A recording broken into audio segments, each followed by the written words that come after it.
Hello guys, welcome to my channel. আজকে একটা নতুন ভিডিও নিয়ে চলে আসলাম তোমাদের সামনে। তো সেদিন ছিল আমার দিদির জন্মদিন। তো ও যেহেতু বাইরে থাকে, তো সেজন্য আজকে মোটামুটি 4-5 বছর হয়ে গেল ওর জন্মদিনটা সেভাবে সেলিব্রেট করা হয় না।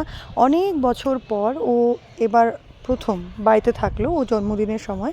তো আমি যেহেতু টুকটাক কেক বানাই, তো সেজন্য আমি ভাবলাম যে ওকে একটা কেক বানিয়ে দিই, যাতে আর নতুন করে বাজার থেকে কিনে নিয়ে আসার প্রয়োজনটা না পড়ে আর কি। তো আমি ডিসাইড করলাম যে আমি রেড ভেলভেট কেক বানাবো, যেটা ওর ভীষণই ফেভারিট। তার সাথে সাথে কিছু কাপ কেকস বানাবো। তো দেখো, আমি প্রথমে এখানে কাপ কেকসটা বানানোর প্রিপারেশনটা স্টার্ট করেছিলাম। তো প্রথমে কাপ কেকসগুলো বানিয়ে তারপরে ভাবলাম যে আসল কেকটা বানাই। তো দেখো, আমার এখানে ব্যাটারটা মানে মোটামুটি রেডি হয়ে গেছে কাপকেক্সের জন্য। আর লাস্টে এটা কী দিলাম তোমরা কি বলতে পারবে? এটা হচ্ছে ভিনিগার আর মানে বেকিং সোডা, এটা একসাথে আমরা রেড ভেলভেটের লাস্টে দিই। এবার এটা তোমরা ভ্যানিলা স্পঞ্জ কেকের ক্ষেত্রেও দিতে পারো, এটাকে ছোট টিপস বলতে পারো। এবার তোমাদের মনে হতে পারে যে ভিনিগার দিলে কি হবে। এবার ভিনিগার দিলে এটা হয় যে মূলত যে স্পঞ্জটা থাকে সেটা খুব ভালোভাবে রাইজ হয়, একটু বেশি ফোলে, প্লাস অনেকটা বেশি সফট হয়। আর ভীষণই ভীষণ মানে সফটনেসটা আমি বলতে পারবো না। তোমরা ভিনিগার ছাড়া আর ভিনিগার দিয়ে একটা করে দেখো। আর ভিনিগারের পরিমাণ একদমই বেশি নয়, ওই হাফ চামচের মতো, ঠিক আছে?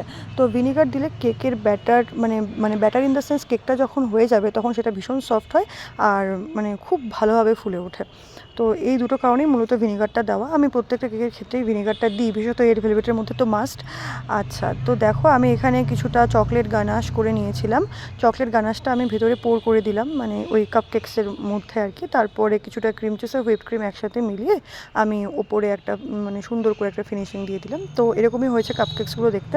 তো কাপকেকসগুলো করার পরে আমি এখানে দেখো মেন কেক, মানে যে রেড ভেলভেট যেই কেকটা কাটবে আর কি, বার্থডে কেক, সেটার আমি বানানোর প্রিপারেশনটা স্টার্ট করেছিলাম। আর এই চিনিটা কিন্তু নর্মাল চিনি নয়, এটা হচ্ছে কাস্টার্ড সুগার।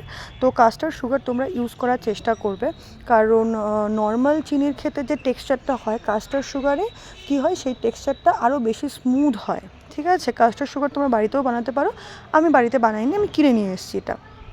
আচ্ছা, তো কথা বলতে বলতে দেখো এটার মূলত এটার ব্যাটারটাও রেডি হয়ে গেছে, আর মূল কেকটার আর কি।